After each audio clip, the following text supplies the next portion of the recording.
The desert night lay quiet, deep and endless, broken only by the creak of wooden beams and the steady ticking of a wall clock that seemed louder than it ever had before. Eli Crowther sat in his ranch house, shoulders bent under the weight of years of dust and dirty. His boots left faint trails of mud across the plank floor, and his spurs rested silent, as to event he knew the horror called for stillness. The lantern on the table between him and the stranger threw long, twitching shadows across the walls, painting the room with gold and black. As he was young, the desert had carved lines of hardship across her face. Dirt clung to her cheek, blood dried along her temple where Simeon's rifle butt or fist had caught her heart. He had found her out in the canyon earlier that day, calloused near a dry creek bed, the sun near to finishing what some men had started.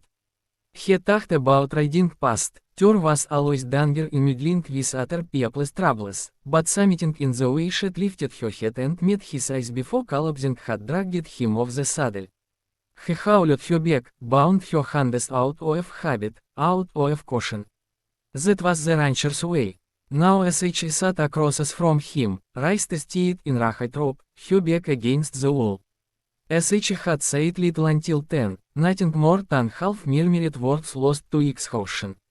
But when she looked up at him, her eyes shone to a bright full weariness, and her voice came out clear enough to strike him where he sat. Please, she whispered, rugged and trembling.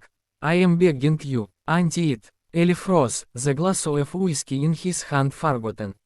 The clock ticked, ticking loud enough to feel like nails being driven into wood. He studied her, trying to pierce through the veil of desperation to see the trick behind it. There had to be a trick. He had lived too long in the West not to believe that every player had a knife hidden behind it. His father had told him 1,000 times, never Untie what you don't understand.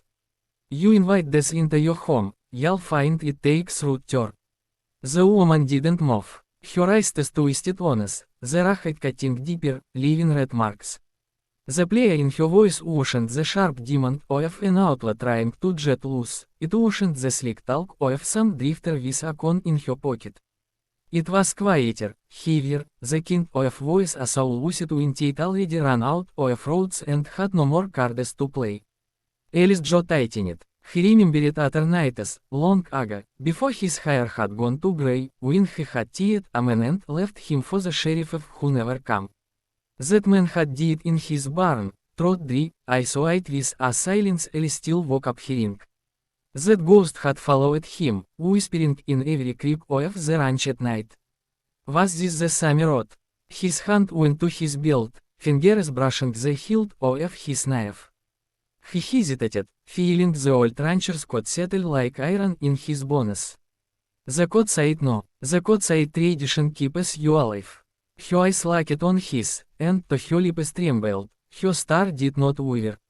Something there struck him, not fear, not deceit, but something raw. Desperation with a big bone of truth. Eli cursed under his breath, low and harsh. He set the glass down hard enough that it slashed. His calloused fingers worked around the handle of the knife. He pulled it free, the lantern light glinting across the steel, his breath slow and rugged. The blade hovered over the knot, and still his hand shook. The silence in the room grew heavier, thick enough to choke on. The knife trembled in his grip. One slice, and he would be breaking more than rope. He would be breaking the unwritten law every rancher lived by. But something stronger than tradition tugged at him now, an old guilt, a restless conscience. And the faint echo of her words, I am begging you. With a grunt, Eli pressed the blade through the rawhide. The rope gave way, snapping apart, and fell to the floor with a dull thud. The woman gasped, a sharp inhale like water after thirst. Her arms sagged with relief, the color rushing back to her face.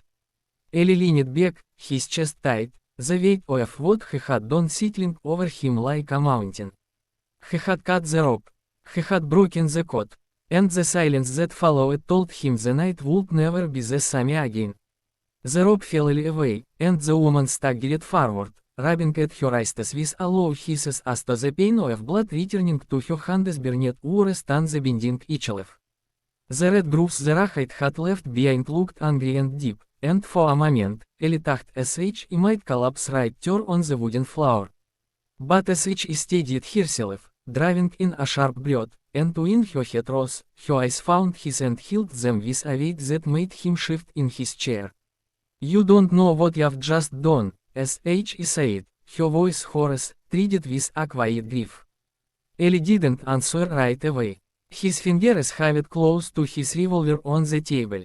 He had cut her loose, true, but trust didn't come so easy, not out here, where the desert at the careless and the trusting alike. Her words gnawed at him, too. He had known there would be a price, but the way sh said it, the way her shoulders sank like someone who had been carrying more than a rope, unsettled him. Then tell him, he said, slow, careful, his voice deepened by suspicion. The woman's hands, still trembling from the rapiers, slipped inside the folds of her torn coat. For an instant, Ellie's thumb flicked over the hammer of his Colt, ready for her to pull steel. But what sh brought out was no weapon. Sh set it on the table between them with deliberate care, a small pouch of rough leather, dirt-stained and worn-tin at the seams. It gave a dull, heavy sound when it landed. Ellie eyed it but didn't reach. He had heard that sound before, the sound of weight, the kind men killed for. The pouch shifted slightly under her fingers, and a few coins spilled from a tear in the seam. Gold. The lantern caught them and made them shine like firelight, brighter than anything in the lonely room. Ellie's throat tightened. He had seen men go to their graves for half that much. He had seen entire towns burn when whispers of treasure passed from one mouth to another. They bound sh whispered, her voice breaking in the middle. Because I wouldn't tell them where the rest is buried.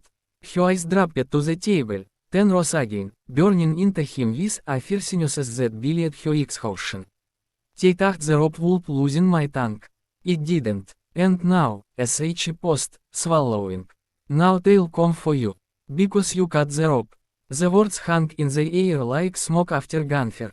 Outside, the wind shifted against the ranch walls, rattling the window shutters. Ellie's ears pricked, and in that silence, carried on the night air, comes the faint, distant echo of hoofbeats. Not many yet, but enough to chill the blood. Ellie's hand slid around his revolver, lifting it from the table. The leather of his holster creaked as he pushed up from his chair, slow, measured, the way a man might would done it before. You should have left emptied, sh said softly, her eyes flicking toward the door as to sh could already see the riders coming. Ellie looked at her, then at the gold on the table, and then back at her again. His stomach twisted. He had lived his life by rules, by the hard code of ranchers who knew tradition was the only fence between order and chaos. He had broken that code on us already, and the weight of it sat heavy in his chest. Now he could feel the ground trembling with the storm that decision had invited. But there was no undoing it now. I reckon, he said, voice steady to his heart hammered like a drum, that'll be ready when they ride in. He walked across the room, each step echoing in the silence, and set the revolver down just long enough to snuff the lantern with his fingers. The room fell into darkness, the gold coins no longer gleaming, the woman's face now only a pale outline against the shadows. Outside, the hoofbeats grew clearer, louder, multiplying, the sound of horses spreading across the open desert night. The woman leaned back against the wall, clutching her free wrists, her eyes still on him. You don't understand, sh said again, softer now, almost sorrowful. They won't just kill you. They'll burn everything, your cattle, your land, your name. Ellie slid the revolver into his hand, the weight of it familiar, grounding him. He stepped to the window and pushed the curtain aside just enough to peer out. The horizon flickered with small sparks of firelight, torches carried by riders who moved like shadows against the starlit plain. He let the curtain fall, turned, and looked at her. There was fear in her eyes, yes, but also something else, regret, maybe, or guilt that sh had dragged this storm into his home. Ellie breathed out slow, his jaw set. He had lived too long on this land, buried too many things in its dust, to let men with great entire beliefs drive him under. The hoof standard closer, the wood of the parch ground under the first step of a heavy boot. And in the stillness before the storm broke, the rancher knew he had crossed a line he could never step back over. He had broken tradition, he had cut the rope. And for that,